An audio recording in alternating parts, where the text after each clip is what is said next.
Hello welcome to my channel. ಯಾರೆಲ್ಲ ಭಾಗ 1ರಿಂದ ಭಾಗ 4ರ ತನಕ ನೋಡಿಲ್ಲ, ಈ ಕೂಡಲೇ ನೋಡಿ, ತುಂಬ ಇಂಟ್ರೆಸ್ಟಿಂಗ್ ಆಗಿದೆ. ಹೇ ಹೃದಯ ನಿನಗಾಗಿ ಭಾಗ 5. ಅರುಣ್ ಅಕ್ಕನಿಗಾಗಿ ಮನೆ ಹೊರಗಡೆ ಕಾಯುತ್ತಾ ಇದ್ದಾನೆ. ಅಮ್ಮ, ಗಂಟೆ 8. ಅಕ್ಕ ಯಾಕೆ ಲೇಟ್? ಬಾರಮ್ಮ, ಬಸ್ ಸ್ಟ್ಯಾಂಡ್ ತನಕ ಹೋಗಿ ಬರುವ. ಅರುಣ್, ನಿನ್ನ ಅಕ್ಕ ಕ್ಲಾಸ್ ಇರುವಾಗಲೂ ತಡವಾಗಿ ಮನೆಗೆ ಬರುವುದು ತಾನೇ? ನನ್ನ ಕೆಲಸ ಮಾಡಲು ಬಿಡು, ಅವಳು ಬರುತ್ತಾಳೆ ಎಂದರು. ಅರುಣ್ ಮನೆಯ ಮುಂದಿನ ರಸ್ತೆಯಲ್ಲಿ ಅಲದಾಡುತ್ತಿದ್ದಾಗ ಬೈಕ್ ಬಂದು ನಿಂತಿತ್ತು. ಅಂಜುಳನ್ನು ನೋಡಿ ಅಕ್ಕ ಎಂದು ಓಡಿ ಬಂದನು. ಹೆಲ್ಮೆಟ್ ಹಾಕಿದ ವ್ಯಕ್ತಿ ಯಾರೆಂದು ಗೊತ್ತಾಗದೆ ಬೆಪ್ಪು ತಕ್ಕಡಿಯಾಗಿ ನಿಂತು ಬಿಟ್ಟನು. ಹೆಲ್ಮೆಟ್ ತೆಗೆದ ಕಾರ್ತಿಕ್, ಅಣ್ಣ ನೀವಾ ಎಂದನು ಅರುಣ್. ನನಗೆ ಅಕ್ಕ ಯಾರೊಂದಿಗೂ ಬಂದಿದ್ದಾಳೆ ಎಂಬ ಭಯ ಕಾಡಿತು. ಬನ್ನಿ ಒಳಗೆ ಎಂದನು.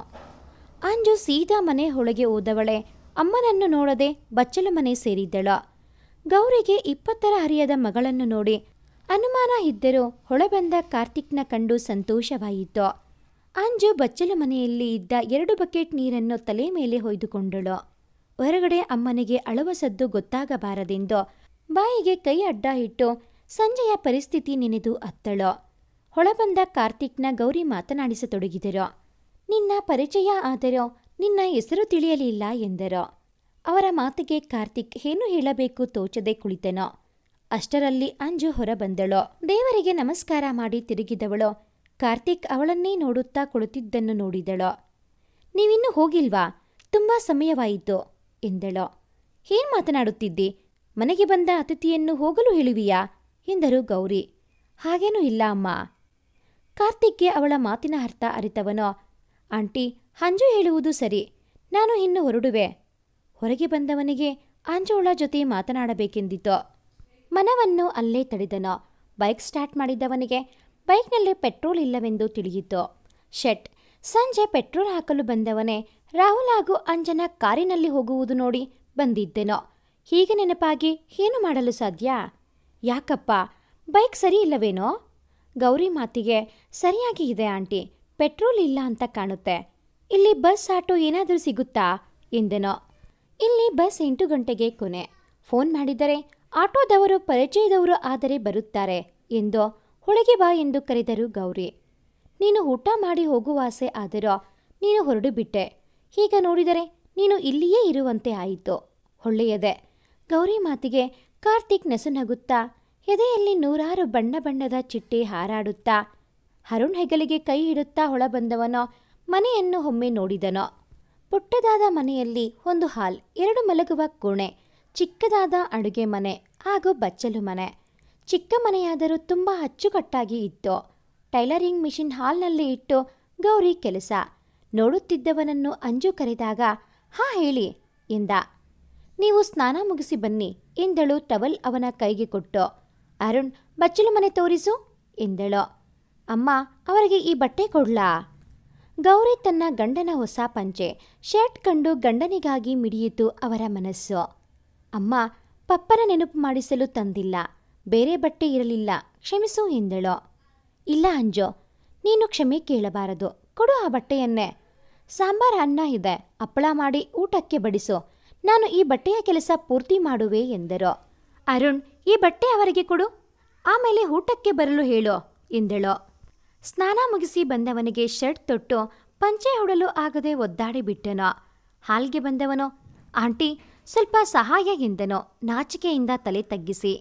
ಗೌರಿ ಅವರಿಗೆ ಅವನ ನಾಚಿಕೆ ಹರಿವಾಗಿ, ನೋಡಪ್ಪ, ನೀನು ನನ್ನ ಮಗ, ಕಷ್ಟದಲ್ಲಿ ಸಹಾಯ ಮಾಡಿದ ಮಗನಿಗೆ ಇಷ್ಟಾದರೂ ಮಾಡುವೆ.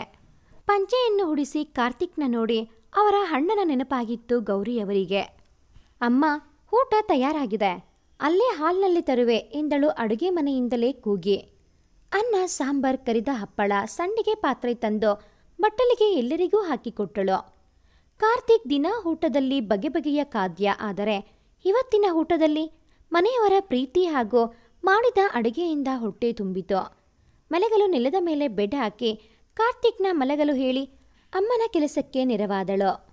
ಅರುಣ್ ಓದುತ್ತಾ ನಿದ್ದೆಗೆ ಜಾರಿದನು. ಸುಮಾರು ಹೊತ್ತು ಅಮ್ಮ ಮಗಳು ಕೆಲಸ ಮಾಡಿ ಮುಗಿಸಿದರು. ಅಮ್ಮ ಮಗಳು ನಿದ್ದೆಗೆ ಜಾರಿದರು. ಸ್ವಲ್ಪ ಸಮಯದಲ್ಲಿ ಅಂಜು ಎಚ್ಚರಗೊಂಡಳು. ಸಂಜೆಯ ದೃಶ್ಯ ಮತ್ತೆ ಕಣ್ಣೆದುರಿಗೆ. ಅಮ್ಮ ಕೆಲಸ ಮಾಡಿ ಸುಸ್ತು ಆಗಿದ್ದಾಳೆ. ಅವಳಿಗೆ ತೊಂದರೆ ಕೊಡುವುದು ಬೇಡ ಎಂದು ಕುಡಿಯಲು ನೀರನ್ನು ತರಲು ಅಡುಗೆ ಮನೆಗೆ ತೆರಳಿದಳು. ಕಾರ್ತಿಕ್ ಮಲಗಿದ್ದ ಕೋಣೆಯಲ್ಲಿ ಬೆಳಕು ಕಾಣುತ್ತಿತ್ತು. ಅದನ್ನು ಕಂಡ ಅಂಜನಾ ನೀರನ್ನು ಬಾಟಲಿಗೆ ತುಂಬಿಸಿ ಅಲ್ಲಿಂದ ಕಾರ್ತಿಕ್ ಮಲಗಿದ ಕೋಣೆಯ ಬಾಗಿಲನ್ನು ಮೆಲ್ಲನೆ ತೆರೆದಳು. ಮರುದಿನ ಬೆಳಗ್ಗೆ ಕಾರ್ತಿಕ್ ತನ್ನ ಮನೆಗೆ ಹೊರಟನು. 2 ದಿನವಾದರೂ ಕಾರ್ತಿಕ್ ಯಾವುದೋ ಚಿಂತೆಯಲ್ಲಿ. ಅಜ್ಜಿ ಸೀತಾದೇವಿ ಕೇಳಿದರೋ ಏನೋ ಒಂದು ಉತ್ತರ ಕೊಟ್ಟು ಅಲ್ಲಿಂದ ತೆರಳಿದನು. ಬೇಡವೆಂದರೂ ಪುನಃ ಪುನಃ ಅದೇ ಹಾಳಾದ ನೆನಪು. ನಾನು ಸರಿಯಾದ ನಿರ್ಧಾರ ಮಾಡಿಲ್ಲವೆಂದರೆ ನನ್ನ ಬಾಳು ಹಾಳು. ಇಲ್ಲ, ನಾನು ಈ 4 ಸುತ್ತು ಸುತ್ತುವ ಸಂಬಂಧದಿಂದ ದೂರ ಉಳಿದು ಬಿಡುವೆ. ಈ ಸಂಬಂಧ ಇದ್ದರೆ ತಾನೇ ನೆಮ್ಮದಿ ಹಾಳು. ಕಾರ್ತಿಕ್, ನೀನು ಅಂಜನಾ ಮನೆಗೆ ಹೋದಾಗನಿಂದ ಏನೋ ನಿನ್ನ ತಲೆಯಲ್ಲಿ ಓಡಾಡುತ್ತಿದೆ. ಏನು ಎಂದು ಕೇಳಿದೆನೋ. ನಿನ್ನದು ಶುರುವಾಯಿತಾ? ನಾ ಏನೆಂದು ಹೇಳಲಿ? ನನ್ನ ಮನಸ್ಸು ತುಂಬ ಗೊಂದಲಗಳಿಂದ ಕೂಡಿದೆ. ಏನು ಮಾಡಲು ತೋಚುತ್ತಿಲ್ಲ. ಕಾರ್ತಿಕ್, ಚಿಂತೆ ಬೇಡ. ನೀನು ಆ ಹುಡುಗಿನ ಪ್ರೀತಿ ಮಾಡುತ್ತಿದ್ದಿ ತಾನೇ? ಕೂತಲ್ಲಿ ಎದ್ದು ವಿಕ್ಕಿಗೆ ಬೆನ್ನು ಹಾಕಿ ನಿಂತ. ಪ್ರೀತಿ ನನ್ನ ಒಂದು ಕಡೆ ಇದ್ದರೆ ಸಾಕಾಗುತ್ತಾ? ಅದು ಪ್ರೀತಿನಾ? ಇಲ್ಲ ಆಕರ್ಷಣೆಯ? ನಾನು ಅವಳನ್ನು ಚಿಕ್ಕಂದಿನಿಂದ ನೋಡುತ್ತಿದ್ದೀನಿ. ಅವಳು ಹಾಗೆಯೇ ನೋಡಿರಬಹುದು. ನಾನು ಪ್ರೀತಿ ಎಂದರೆ ಅವಳ ಮನಸ್ಸಿಗೆ ಬೇಜಾರು, ನನ್ನ ಬಗ್ಗೆ ನಂಬಿಕೆ ಕಳೆದುಕೊಂಡು ಮತ್ತೆ ದೂರವಾಗುತ್ತಾಳೆ ಎನ್ನುವ ಭಯ. ಆಗಲ್ಲ ಕಣೋ. ನೀನು ಹೇಳಿಲ್ಲ ಅಂದರೆ ಅವಳಿಗೆ ನಿನ್ನ ಪ್ರೀತಿ ಗೊತ್ತಾಗಲ್ಲ. ನೀನು ಪ್ರೀತಿ ಮಾಡಿ ಹೀಗೆಯೇ ಇದ್ದು ಬಿಡುತ್ತೀಯಾ? ಗೆಳೆಯನ ಮಾತಿಗೆ ವಿಕ್ಕಿ ತನ್ನ ಅನಿಸಿಕೆ ಹೇಳಿದ. ಅದು ನನಗೂ ಗೊತ್ತಿಲ್ಲ. ನನ್ನ ಮನಸ್ಸಿನಲ್ಲಿ ಇಷ್ಟು ದಿನ ಪ್ರೀತಿ ಇರಲಿಲ್ಲ. ಆದರೆ ಅವತ್ತು ಪಾರ್ಟಿಯಲ್ಲಿ ಅವಳ ಕಣ್ಣು ನೋಡಿ ಸೋತು ಹೋಗ್ಬಿಟ್ಟೆ. ಕಾರ್ತಿಕ್, ಟೆನ್ಷನ್ ಮಾಡ್ಕೋಬೇಡ. ಸಿಮ್ಮಿಗೆ ಫೋನ್ ಮಾಡಿ ಬರಲು ಹೇಳೋ. ಹುಡುಗಿಯರ ಇಷ್ಟ ಅವಳಿಂದ ಕೇಳಿ ತಿಳಿಯುವ. ವಿಕ್ಕಿ, ನಿನ್ನ ಇಷ್ಟ. ಆದರೂ ಸಿಮ್ರನ್ ನಮಗೆ ಸಹಾಯ ಮಾಡುತ್ತಾಳಾ? ಅಂಜು ಮಧ್ಯಮ ವರ್ಗದ ಹುಡುಗಿ. ಸಿಮ್ರನ್ ಹಾಗೂ ಅಂಜನಾ ಇಬ್ಬರ ಆಸೆ ಕನಸಲ್ಲಿ ವ್ಯತ್ಯಾಸ ಇದೆ. ನೋಡು, 15 ನಿಮಿಷದಲ್ಲಿ ಸಿಮ್ಮಿ ಇಲ್ಲಿ ಇರುತ್ತಾಳೆ. ನಿನ್ನ ಹೆಸರು ಹೇಳಿ ಬರ ಹೇಳಿದೆ ಎನ್ನುತ್ತಾನೆ. ಅಂಜು ತನ್ನ ಪರೀಕ್ಷೆ ಮುಗಿಸಿ ಬೇರೆ ಯಾವ ಆಸಕ್ತಿ ಇಲ್ಲದೆ ಅಮ್ಮನ ಬಳಿ ಬಂದು ತಾನು ಫ್ಯಾಷನ್ ಡಿಸೈನ್ಗೆ ಸೇರುವ ತನ್ನ ಹೊಲವನ್ನು ತೋರಿಸಿದಳು. ಅಂಜು, ನಾನೇ ಈ ಕೆಲಸದಲ್ಲಿ ಸರಿಯಾಗಿ ಸಂಪಾದಿಸಿಲ್ಲ. ಇನ್ನು ನೀನು ಕಲಿತು ಏನು ಪ್ರಯೋಜನ? ನಾನು ಹೇಳಿದ್ದು ಸರಿಯಾಗಿ ಕೇಳು. ಬೇರೆ ಏನಾದರೂ ಮಾಡು. ಇದಕ್ಕೆಲ್ಲ ನನ್ನ ಸಪೋರ್ಟ್ ಇಲ್ಲ ಎಂದರು.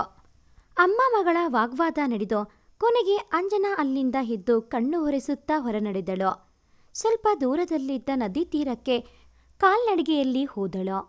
ತೀರದಲ್ಲಿದ್ದ ದೋಣಿ ಮೇಲೆ ಕುಳಿತಳು. ಅಪ್ಪ, ನೀನು ಇದ್ದರೆ ನಮಗೆ ಈ ಕಷ್ಟ ಇರುತ್ತಿರಲಿಲ್ಲ. ಅಮ್ಮ ಎಷ್ಟು ದುಡಿದು ಸಾಕುವಳೋ. ನಾನು ಓದುತ್ತಾ ಹೋದರೆ ದುಡ್ಡಿಗೆ ಕಷ್ಟ. ಅಮ್ಮನಿಗೆ ಇದೆಲ್ಲ ಅರ್ಥ ಆಗಲ್ಲ. ನಾನು ಏನು ಮಾಡಲಿ? ನೀರಿಗೆ ಕಲ್ಲು ಎಸೆದು ತನ್ನ ನೋವನ್ನು ಹೊರಹಾಕಿದಳು. ನೀರಿನ ಬಳಿ ಬಂದು ಅಳುತ್ತಾ ಕೂತ ಮುಖಕ್ಕೆ ನೀರು ಹಾಕಿ ನೀರಿನಲ್ಲಿ ತನ್ನ ಪ್ರತಿಬಿಂಬ ನೋಡಿದಳು. ಕಾರ್ತಿಕ್ ನೆನಪಾಗಿ ತನ್ನ ಕೈಗಳಿಂದ ಮುಖ ಮುಚ್ಚಿಕೊಂಡು ಆ ದಿನದ ನೆನಪಿನ ಅಂಗಳಕ್ಕೆ ಜಾರಿದಳು. ಅಂದು ರಾತ್ರಿ ಬೆಳಕು ಇದ್ದ ಕಾರ್ತಿಕ್ ಕೋಣೆಗೆ ಬಾಗಿಲು ದೂಡಿ ಬಂದಳು. ಫೋನಲ್ಲಿ ಆಟ ಆಡುತ್ತಿದ್ದವನು ಅಂಜುಳನ್ನು ಕಂಡು, ನೀವು ಇನ್ನೂ ನಿದ್ದೆ ಮಾಡಿಲ್ವಾ? ಗಂಟೆ 12:30 ಎಂದನು. ಅದು ನೀರು ಬೇಕಿತ್ತು, ಹಾಗಾಗಿ ಅಡುಗೆ ಕೋಣೆಗೆ ಬಂದೆ. ನಿಮಗೆ ನಮ್ಮ ಮನೆಯಲ್ಲಿ ಇರಲು ಕಷ್ಟವಾಗುತ್ತೆ ಅಂತ ಗೊತ್ತು, ಕ್ಷಮಿಸಿ ಎಂದಳು. ಅಂಜು, ನಮ್ಮವರ ಮನೆಯಲ್ಲಿ ನನಗೆ ಏನಂತ ಮಹಾ ಕಷ್ಟ? ನನಗೆ ಏನೂ ತೊಂದರೆ ಇಲ್ಲ. ನನ್ನ ಅಜ್ಜಿಗೆ ಫೋನ್ ಮಾಡಿ ಮಾತನಾಡುತ್ತಿದ್ದೆ, ಸ್ವಲ್ಪ ಲೇಟ್ ಆಯಿತು ಎಂದನು. ಸರಿ, ನಿಮಗೆ ಕುಡಿಯಲು ನೀರು ಬೇಕಾ ಎಂದಳು. ಅಂಜು ಕೈಯಲ್ಲಿದ್ದ ಬಾಟಲ್ ಹಿಡಿದನು. ಅಂಜು, ನಿಮ್ಮನ್ನು ನೋಡದೆ ತುಂಬ ವರ್ಷನೇ ಆಯಿತು. ಯಾವುದೋ ಸ್ಕೂಲ್ ಪ್ರೋಗ್ರಾಂನಲ್ಲಿ ನೋಡಿದ್ದೆ, ಅಲ್ಲಿ ಮಾತನಾಡಲು ಭಯ ಆಗಿತ್ತು ಎಂದನು. ಸಂಬಂಧ ಇರುವ ತನಕ ಎಲ್ಲವೂ ಚೆಂದ. ಅದು ದೂರವಾದ ಮೇಲೆ ಪರಿಚಯ ಇದ್ದರೂ ಅಪರಿಚಿತರು. ನೀವು ನನ್ನ ಮಾವ ಮಗನಾದರೋ ಅಮ್ಮನಿಗೆ ಚಿಕ್ಕ ಮಗುವಿದ್ದಾಗ ನೋಡಿದ ನೆನಪು.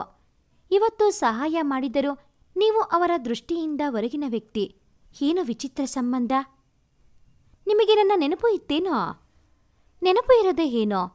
ಅಪ್ಪನ ಜೊತೆ ಹೊರಗಡೆ ಹೋದಾಗ ಅಜ್ಜಿ ಜೊತೆ ನಿಮ್ಮನ್ನು ನೋಡಿದ್ದೆ. ಆಮೇಲೆ ಶಾಲೆಯ ಕಾರ್ಯಕ್ರಮದಲ್ಲಿ ನೋಡಿದ್ದು ಕಡಿಮೆ, ಆದರೂ ಮುಖದ ಪರಿಚಯ ಇತ್ತು ಎಂದಳು. ಅತ್ತೆಗೆ ನಾನೇ ಹೇಳುವ ತನಕ ನೀವು ಏನೂ ಹೇಳಬಾರದು ಎಂದ. ಸರಿ, ನಿಮ್ಮ ಇಷ್ಟ. ನಿಮಗೆ ರಾಹುಲ್ ಹೇಗೆ ಪರಿಚಯ ಎಂದು ಕೇಳಿದನು. ಅಲ್ಪ ಸ್ವಲ್ಪ ನಿದ್ದೆಯಲ್ಲಿದ್ದವಳಿಗೆ ಅವನ ಪ್ರಶ್ನೆ ಪೂರ್ತಿಯಾಗಿ ಅವಳನ್ನ ಎಚ್ಚರಿಸಿತು. ರಾಹುಲ್, ಆತ ಯಾರು ಎಂದಳು. ಅಂಜನಾ, ನಾಟಕ ಬೇಡ. ಇವತ್ತು ಸಂಜೆ ಏನಾಯಿತು ಗೊತ್ತಿದೆ ತಾನೇ ಎಂದನು ಅವಳ ಮಾತಿಗೆ. ಕ್ಷಮಿಸಿ, ನನಗೆ ಆತನ ಹೆಸರು ತಿಳಿದಿಲ್ಲ ಎಂದಳು. ಅವನ ನೋಡಿದ ಎಲ್ಲ ಘಟನೆ ಕಾರ್ತಿಕ್ಗೆ ತಿಳಿಸಿದಳು. ಸರಿ ಅಂಜನಾ, ನಾನು ಒಂದು ಪ್ರಶ್ನೆ ಕೇಳಬಹುದಾ ಎಂದನು. ನಿಮಗೆ ರಾಹುಲ್ ಮೇಲೆ ಪ್ರೀತಿ ಏನಾದರೂ? ಅವನ ಮಾತು ಮುಗಿಯುವ ಮೊದಲೇ, ಅಂಜು, ದಯವಿಟ್ಟು ನಿಮ್ಮ ಮಾತು ಇಲ್ಲೇ ನಿಲ್ಲಿಸಿ. ನಾನು ಇರುವ ಪರಿಸ್ಥಿತಿಯಲ್ಲಿ ರಾಹುಲ್ ಅಲ್ಲ ಯಾವ ಹುಡುಗನ ಮೇಲೂ ಪ್ರೀತಿ ಹುಟ್ಟಲ್ಲ. ನನ್ನ ಬದುಕು ನಿಮಗೆ ಹೀಗೆ ತಾನೇ ತಿಳಿದಿದೆ. ನೀವೇ ಹೇಳಿ, ನಾನು ಕಷ್ಟದಲ್ಲಿ ಬೆಳೆದವಳು. ನನ್ನ ಯೋಗ್ಯತೆ ಮರೆತು ನಾನು ಹೋಗುವುದು ತಪ್ಪು ಎಂದಳು.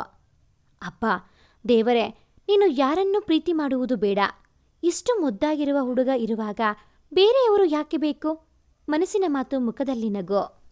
ಅಂಜು ಅವನನ್ನೇ ನೋಡಿ, ಕಾರ್ತಿಕ್, ನೀವು ನನ್ನ ಮಾತಿಗೆ ನಗುತ್ತಿರುವಿರಾ ಎಂದಳು. ಸಾರಿ, ಬೇರೆ ಯಾವುದೋ ಆಲೋಚನೆಯಲ್ಲಿ ಎಂದನು. ಸರಿ, ನಾನು ಮಲಗುವೆ, ನೀವು ಮಲಕ್ಕೊಳ್ಳಿ ಎಂದಳು. ಅಂಜು ಎಂದು ಕರೆದಾಗ ಹಿಂದಿರುಗಿದಳು. ಗುಡ್ ನೈಟ್ ಎಂದನು ನಗುತ್ತಾ. ನೆನಪಿನ ಅಲೆಯಲ್ಲಿ ಇದ್ದವಳಿಗೆ ಹೆಗಲ ಮೇಲೆ ಬಿದ್ದ ಕೈ ಭಯದಿಂದ ತಿರುಗಿದಳು. ಕಾರ್ತಿಕ್ ನಗುತ್ತಾ ನಿಂತಿದ್ದನು. ಅಮ್ಮನ ಬೈಗುಳ ಜೊತೆ ಸುಮಾರು ದಿನದಿಂದ ಅವನನ್ನು ನೋಡದೇ ಇದ್ದವಳಿಗೆ ನೋಡಿದ ಕ್ಷಣ ಅವನನ್ನು ಅಪ್ಪಿಕೊಂಡು ಅತ್ತಳು. ಅವನಿಗೂ ಹೆಣಿಸದ ಮೊದಲ ಹೆಣ್ಣಿನ ಹಪ್ಪುಗೆ. ಆದರೂ ಏನೋ ಒಂಥರ ಖುಷಿ, ಮೊದಲ ಸೆಳೆತ. ಅವಳ ಕಣ್ಣೀರ ಸ್ಪರ್ಶದಿಂದ ಅಪ್ಪಿಕೊಂಡವಳನ್ನ ಸರಿಸಿ, ಅಂಜು, ಇಷ್ಟು ಸಣ್ಣ ವಿಷಯಕ್ಕೆ ಕಣ್ಣೀರು, ನೀನು ಸ್ಟ್ರಾಂಗ್ ಗರ್ಲ್ ಎಂದನೋ. ಕಣ್ಣೀರು ಒರೆಸುತ್ತಾ ಅವನನ್ನೇ ನೋಡಿದಳು. ಅಂಜು, ನಿಮ್ಮ ಮನೆಗೆ ಹೋದೆ. ನಿಮ್ಮ ಹೊಸ ಐಡಿಯಾ ಆಂಟಿ ಹೇಳಿದರು. ಅದೇನು ಎಲ್ಲ ಬಿಟ್ಟು ಬಟ್ಟೆ ವ್ಯಾಪಾರ ಎಂದನು ತಮಾಷೆಗಾಗಿ. ದಯವಿಟ್ಟು ನನ್ನ ಒಬ್ಬಳನ್ನೇ ಬಿಟ್ಟು ಹೋಗಿ. ಅದು ಸರಿ, ನಿಮಗೆ ನಾನು ಇರುವ ಈ ಜಾಗ ಹೇಗೆ ಗೊತ್ತು ಎಂದಳು. ಈ ಜಾಗ ಗೊತ್ತಿರುವವರು ಅಂದರೆ ನಿಮ್ಮ ತಮ್ಮ ಅರುಣ್ ಎಂದನು. ಅದು ಯಾಕೆ ನೀವು ತಾವು ಎಂದೆಲ್ಲ ಮಾತನಾಡುವಿರಿ ಎಂದಳು. ನಾರ್ಮಲ್ ಆಗಿ ದೊಡ್ಡವರನ್ನು ಮಾತ್ರ, ಆದರೆ ನೀವು ಹಾಗೆ ಕರೆಯುತ್ತೀರಾ. ಒಮ್ಮೊಮ್ಮೆ ನಿಮಗೆ ಹೀಗೆ ಮಾತನಾಡುತ್ತೇನೆ. ಅವನ ಮಾತಿಗೆ ನಕ್ಕಳು. ಅಷ್ಟೆಲ್ಲ ಬೇಡ ಬಿಡೋ, ಮೊದಲಿನಂತೆ ಇರು ಎಂದಳು. ಅಂದರೆ ನಿನಗೆ ನಮ್ಮಿಬ್ಬರ ಗೆಳೆತನ ನೆನಪಿದೆಯಾ? ಅವನ ಮಾತಿಗೆ ಮರೆತರೆ ತಾನೇ ಎಂದಳು. ಇಬ್ಬರೂ ಒಬ್ಬರನ್ನೊಬ್ಬರು ನೋಡಿ ಕಳೆದು ಹೋದರು. ತಟ್ಟನೆ ಕಾರ್ತಿಕ್ ಅಯ್ಯೋ ಎಂದು ಹೇಳಿ ಕಾರಿನತ್ತ ಓಡಿದನು. ಮತ್ತೆ ಬಂದವನು ಕೈಯಲ್ಲಿ ಐಸ್ ಕ್ರೀಮ್ ಕಪ್ ಹಿಡಿದು ಅವಳ ಮುಂದೆ ನಿಂತನು. ಬಟರ್ ಸ್ಕಾಚ್ ಫ್ಲೇವರ್ ನಿನಗೆ ಇಷ್ಟ ಆಗುತ್ತೋ ಇಲ್ಲವೋ? ಇಷ್ಟ ಆಮೇಲೆ ಮಾರಾಯ, ಮೊದಲು ಓಪನ್ ಮಾಡು. ಐಸ್ ಕ್ರೀಮ್ ಹೋಗಿ ಕ್ರೀಮ್ ಆದರೆ ಕಷ್ಟ ಎಂದಳು. ಕಾರ್ತಿಕ್, ನಿನಗೆ ಇಷ್ಟು ವರ್ಷದಲ್ಲಿ ನಮ್ಮನ್ನು ನೋಡಬೇಕು ಅಂತ ಅನಿಸ್ಲಿಲ್ವಾ? ಚಿಕ್ಕ ಕಲ್ಲಿನ ಬಂಡೆಯಲ್ಲಿ ಕುಳಿತು ಕಾಲನ್ನು ನೀರಿನಲ್ಲಿ ಬಿಟ್ಟು ಕೇಳಿದಳು. ನೋಡಬೇಕು, ಸಂಬಂಧ ಹಾಗೆ ಇರಬೇಕು, ತುಂಬ ನೆಂಟರು ಮನೆಗೆ ಬಂದು ಹೋಗಬೇಕು, ಎಲ್ಲಾನೂ ಇಷ್ಟ.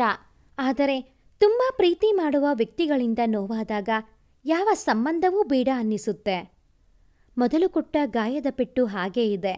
ಆ ನೋವು ಈ ಜನ್ಮದಲ್ಲಿ ಕಡಿಮೆ ಆಗಲ್ಲ. ಅವನ ದುಃಖದ ಮುಖ ಕಂಡು ಮತ್ತೆ ಕೇಳುವ ಪ್ರಶ್ನೆಯನ್ನು ನಿಲ್ಲಿಸಿದಳು. ಅಂಜು, ತುಂಬ ಹೊತ್ತಾಯಿತು, ಮನೆಗೆ ಹೋಗೋಣ ಎಂದ. ನಡೆದುಕೊಂಡು ಹೋಗುತ್ತಿದ್ದವಳನ್ನು ತಡೆದು, ಬಾ ನಾನೇ ಡ್ರಾಪ್ ಮಾಡುತ್ತೇನೆ ಎಂದ. ಬೇಡ, ಈ ಸಂಬಂಧದ ಮೇಲೆ ನಂಬಿಕೆ ಇಲ್ಲದ ನೀನು ನಮಗೆ ಯಾವ ರೀತಿ ಸಹಾಯ ಮಾಡುವುದೂ ಬೇಕಾಗಿಲ್ಲ. ಅಂದು ಮನೆಗೆ ಎಲ್ಲ ವಸ್ತುಗಳನ್ನು ಕಳುಹಿಸಿದ್ದು ನೀನು ತಾನೇ. ನನ್ನ ಈ ತಿಂಗಳ ಸ್ಯಾಲರಿ ಬಂದಾಗ ಕೊಡುತ್ತೇನೆ ಎಂದಳು. ಏನೇ ನೀನು ವಿಚಿತ್ರವಾಗಿ ಹೇಳುತ್ತಿದ್ದೀಯಾ? ನಾನು ಸಂಬಂಧ ಬೇಡ ಅಂದೆ, ನೀನು ಬೇಡ ಅಂದಿಲ್ಲ ಎಂದ. ಏನು? ಕಣ್ಣುಗಳನ್ನು ದೊಡ್ಡದು ಮಾಡಿ ಕೇಳಿದಳು. ನಾನು ಏನು ಅಂದೆ? ಅಷ್ಟು ಕಣ್ಣು ದೊಡ್ಡದಾಗಿ ನೋಡಿದ್ರೆ ನನಗೆ ಭಯವಾಗುತ್ತೆ. ಜೀವನದಲ್ಲಿ ಆಸೆಗಳು ಹೀಗೆ ತಾನೇ ಹುಟ್ಟಿದೆ ಎಂದನು. ಕಾರ್ತಿಕ್, ಬೇಡ ನೋಡು, ನನ್ನ ಮತ್ತೆ ಮತ್ತೆ ಹಂಗಿಸಬೇಡ ಎಂದಳು. ಕೈ ಹಿಡಿದು ಅವಳನ್ನು ತನ್ನೆಡೆಗೆ ಬರಸೆಳೆದನು. ಮುಂಗುರಗಳನ್ನು ಸರಿಸಿ, ನನ್ನ ಅತ್ತೆ ಮಗಳಿಗೆ ತುಂಬ ಕೊಬ್ಬು, ಆದಷ್ಟು ಬೇಗ ಎಲ್ಲವನ್ನೂ ಸರಿ ಮಾಡುವೆ ಎಂದನು. ಅಂಜು ಅವನಿಂದ ಕೊಸರಾಡಿದರೂ ಬಿಡಿಸಿಕೊಳ್ಳಲಾಗದೆ ಒದ್ದಾಡಿದಳು. ಈ ಹುಡುಗ ತುಂಬ ಸ್ಟ್ರಾಂಗ್, ಇನ್ನೊಂದು ಚಾನ್ಸ್ ಕೊಡುವೆ ಎಂದನು.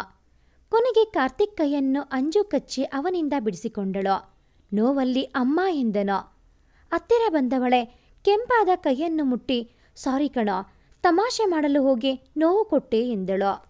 ನೀನು ಮಾಡಿದ ಈ ನೋವು ಕ್ಷಣಿಕ, ಆದರೆ ನನ್ನ ಬಾಯಿಯಿಂದ ಅಮ್ಮ ಎನ್ನುವ ಶಬ್ದ ಬರಬಾರದು.